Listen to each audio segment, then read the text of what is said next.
مرګرو د شمشاد نړیوال ټلویزیون مینوالو د دې لوبې یو ډېر ښه کلاړي او دا نن چې کوم دوه ټیمونه لوبه کوي، یو د شیرزاده ټیم دی او بل د نوشیروان ټیم دی. د شیرزاده ټیم مشر چې کوم دی نو شیرزاده سره ولاړ دی، هغه سره خبرې کوو. شیرزاده ورو ستړي مه شئ. السلام علیکم نزار بھائی، ستاسو ډېره شکریه، ستاسو د ټول ټیم د شمشاد ټیم چې تاسو موږ ته په دې لنډ تاخوا خیزان راورسو او موږ سره په دې لوبو کې شمولیت کوئ. ستاسو ډېره زیاته شکریه. اصل کې شمشاد ټلویزیون د لر او بر د پښتنو ملي سنګر دی. موږ د پښتنو هغه دود عنعنات چې څوم دي چې پښتانه څوک هم د هغې لپاره کوششونه کوي، هڅې کوي.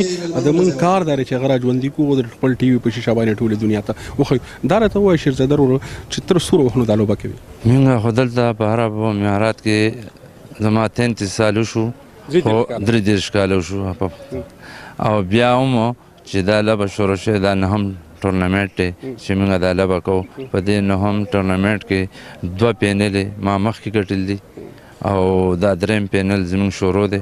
اوس الله علم دی چې دا نوشیروان ګټي یا زه ګټم، دا معلوماتو مخکې څه نشته.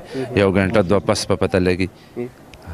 نو درو سره چې کوم سکور موږ ته ښکاري نو هغه 20 د نوشیروان دی او 13 چې کوم ستاره ټیم دی اول ته مخکې روان وي، اوس هغه مخکې روان دی.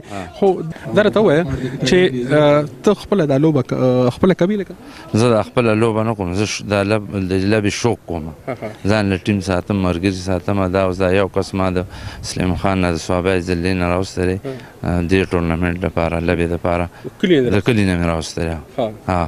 او مخکې تاسو دوکړې باجۍ او دا مطلب دی کلي هغه تورای به راوړي، اوس ښه کال زه دا وینم چې نشته. ولې څه وجه ده؟ نو دا وجه په دې ده چې دا ځای د شابیو سره خوا کې دي، د عربیانو دا کورونه که نه، په دې وجه ورسره موږ دا پیره تورای ډولکي باجۍ موږ نه دي راوستي.